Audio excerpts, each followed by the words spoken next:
और आधुनिक काल में बुद्धि की कमी है, ये हम लोग नहीं कर सकते।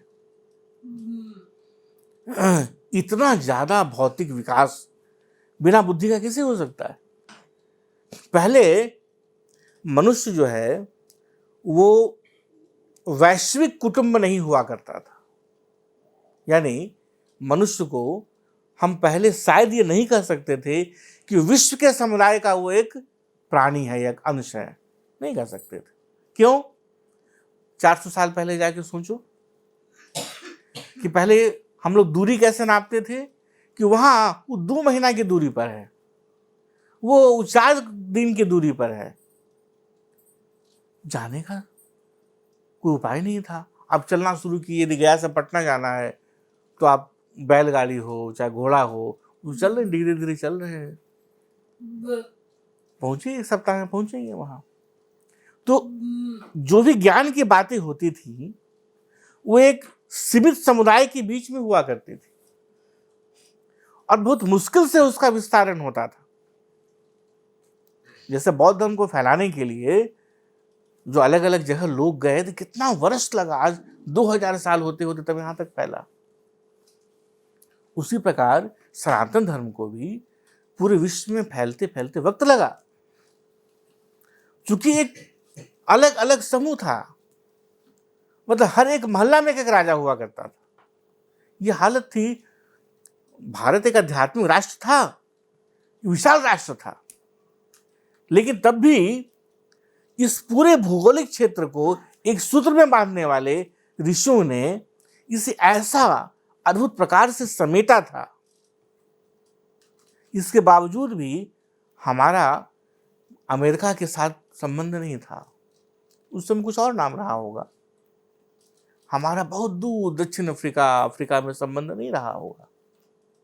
आज वास्तव में हर मानव, हर मनुष्य ग्लोबल है। एक क्षण में तुम जानते हो गूगल पर आप पूरी दुनिया से अटैच हो जाते हो, एक क्षण में।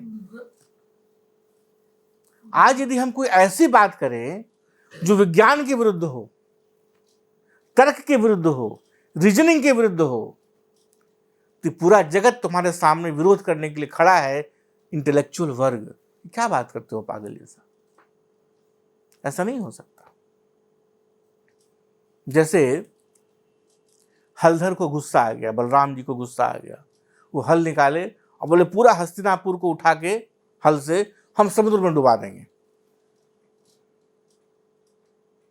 यदि हम इसको बस ऐसे ही बताए कि ऐसा की, और हलधर ने उठाए अपना हल और बोले हस्तिनापुर को अब उठाने ही वाले हैं हम और डाल देंगे समुद्र में, तो तुम्हें लगता है कि जो तुम्हारा ये बौद्धिक वर्ग है पूरे विश्व का, वो कहेगा हाँ बाप रे बाप, बहुत कैसे तो बचा लिए बलराम जी से हस्तिनापुर को, डुबा ही देते नहीं तो। कहे क्या बात करते हो पागल जैसे? कोई भूमि, कोई मतलब फुटबॉल गेंदा है अलग से, उसको उठा के डाल देंगे वहां। तुम यदि आज कहोगे कि नहीं, हलधर यमुना को कहे कि तू आ मेरे पास, तेरे अंदर मुझे कीड़ा करनी है, जल कीड़ा करनी है। यमुना नदी को बुलाए कि आ जाओ मेरे पास, तो मुझे नदी में कीड़ा करने की बड़ी इच्छा हो रही है। तो भाई नदी को ऐसा बुलाएं, वो नदी आई नहीं तो क्रोध से भर गई कि तमाम मजाक है साहब, हम बुलाते हैं तुम आती नहीं। वो हल निकाले और बोले कि पूरा का पूरा तुमको उठा करके हम समाप्त ही कर देंगे। बेचारे डर के फिर उनके चरणों पे गिर गई यमुना और कहने लगी कि मैं भूल गई थी कि आप वो शेषनाग के अंश, आपका एकमात्र एक अंश है जो शेषनाग है, जिसके ऊपर पूरी पृथ्वी रखी हुई है, तो आप तो कुछ भी कर सकते हैं, इसलिए मैं आ जाती हूँ आपके पास। फिर यमुना उनके पास चली आई और फिर वो जल कीड़ा करने लगे। यदि ऐसी बात हम लोग कहेंगे जो कि श्रीमद् भागवत में है, तो तुम्हें लगता है कि इसे कोई सुनेगा और बौद्धिक जगत कहेगा क्या बात कर रहे हो ये भाई?